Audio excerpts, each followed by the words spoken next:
Anyway, hey, Paul Travers is with us. We had an email to Greg, who's trying to hold it together. True story.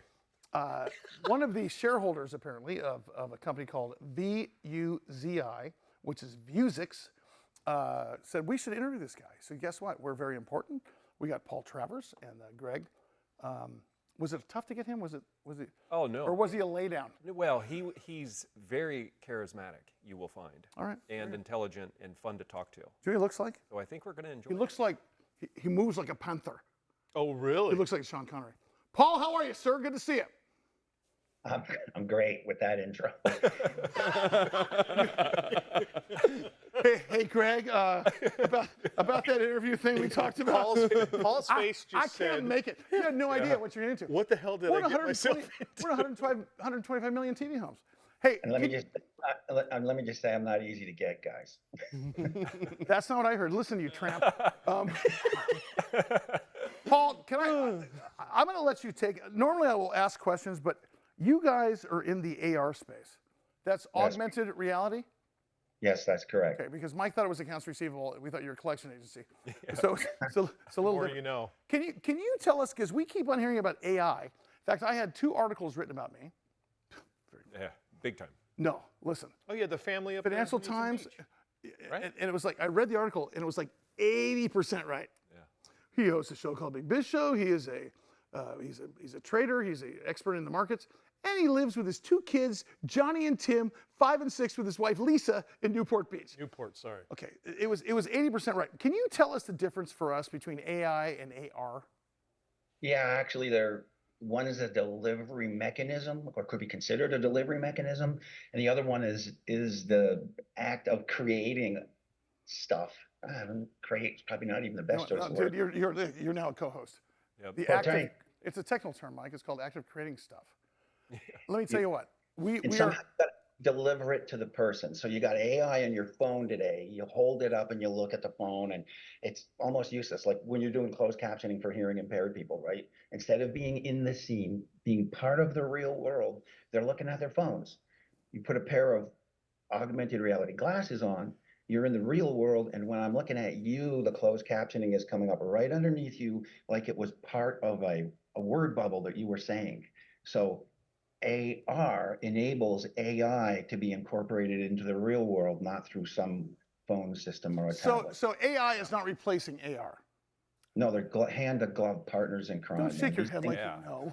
Well, I kind of. Paul, I keep on hearing though that AI is going to be our downfall. AI is going to come back and bite us in the butt in the long run. Do you see? Well, not a good one. It's not my worst Wednesday. No. I don't see that personally. I mean, I see AI as being nothing but incredibly helpful for people. We have companies that use our glasses for warehouse picking and packing, let's say. Okay. You have glasses on. You can take a person who's never packed a pallet in his life, and with an AI engine running, within a half an hour, they're packing like an expert. It takes weeks to learn how to pack a pallet. If you're under packing by 20%, guess what? Shipping costs just went up. If the pallets fall over on the FedEx truck, it's going to take 10 times longer to empty the truck. AI is going to make augmented humans. It's going to make people better at doing things. It's going to make them almost flawless at times. So I see AI as augmenting humanity in a big and a positive way, from entertainment right on through to work. So even stupid guys like Mike, that are at the bottom of the food chain at Price Club, or I'm sorry, Costco.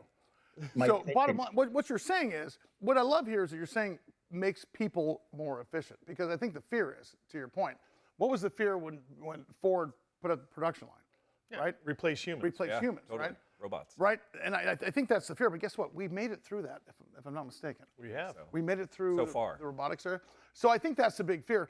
Can you talk about what Vuzix does exactly? You guys create, obviously, an on-ramp to more efficiency. But talk about the glasses specifically, and talk about what you guys actually do as a company. Let me say that people have probably heard of this augmented and virtual reality wearable glasses space for years. And it's, quite frankly, that's where we're at, and it's what we do. But we make glasses that literally look like a conventional pair of glasses now. There's a spectrum of what this technology will look like. At the Apple Vision Pro that just came out, it's This thing is a tank. It weighs pounds. You couldn't use it walking down the street, although there are some people that were trying to make points on YouTube wearing the glasses down the street, but it's just not designed for that. You use it in your living room at best. The glasses we make, I got a pair of them right here, and you can see these things look like a pair of Oakley style sunglasses. That you put these guys on, there's displays built into them. This whole idea of closed captioning that I just mentioned for hearing impaired people. Amazing. Yeah. These glasses are on and they're reading to you what people are saying. Plus, you're picking a pallet and you're picking up chicks inside inside of Costco. So at the same time, Win-win. You look good. My question for you is this: what is? Are we at the tip of the spear? Are we 5 years in? What does this look like 10 years from now? I mean, are we just going to be like? Because you see the guys walking out. Well, tip of the spear is 26 years later for Vuzix, right? So we are just getting started, though. Thanks, Paul. Go ahead. No, I said thanks for making me feel like a complete idiot. Appreciate it. No, actually. No, we're at the tip of the spear 26 years later, young man. You're doing fine all by yourself. Sorry, I'm playing, of course. You're part of the show. You're on every day Yes. from now on. Yeah. Well, I love. You have a question, Mr. Green? And Paul, as far as the glasses and the applications and things like that, have you even scratched the surface? Because you mentioned the closed captioning for somebody, and it makes just perfect sense, and it's such a no-brainer. But I mean, how far is that field that you can make people's lives better with? And how close are we to those glasses on the back of the comic books that make you see naked people? Oh, well, those too. Yes, well, I'm playing. With the right sensors, we could do that today, but we don't make those kind of God glasses. bless you, Paul Travers, CEO and president of Vuzix. So talk about that. Mike has a good question for the first time in his life. The width of what you can do with this technology. Yeah, dude, it's going to be everywhere. It's going to replace your phone. A lot of people have a hard time believing in that, but when's the last time you picked up a map, a physical paper map? Nobody does that anymore. Your phone or your iPad or whatever.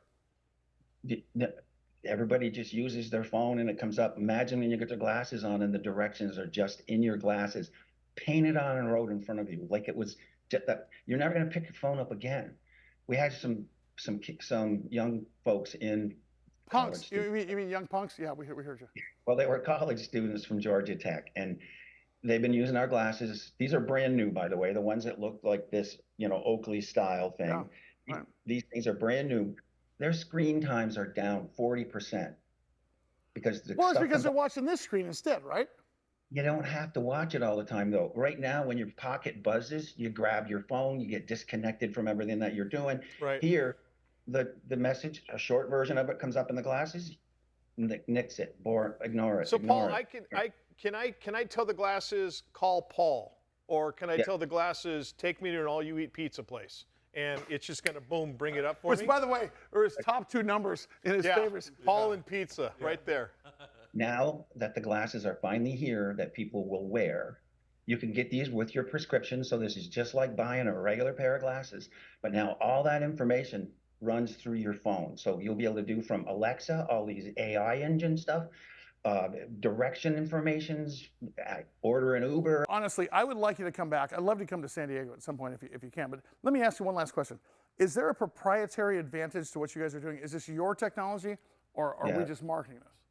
No, that's what's so cool about where Vuzix is at. We've been doing this for a long time. We have a manufacturing facilities right here in Rochester that build the optics, which are practically impossible to make. The lenses that allow you to look in and see a virtual image out in space, they're very expensive. There's very few places that can make them. We do them here in Rochester. We have 350 plus patents and patents pending.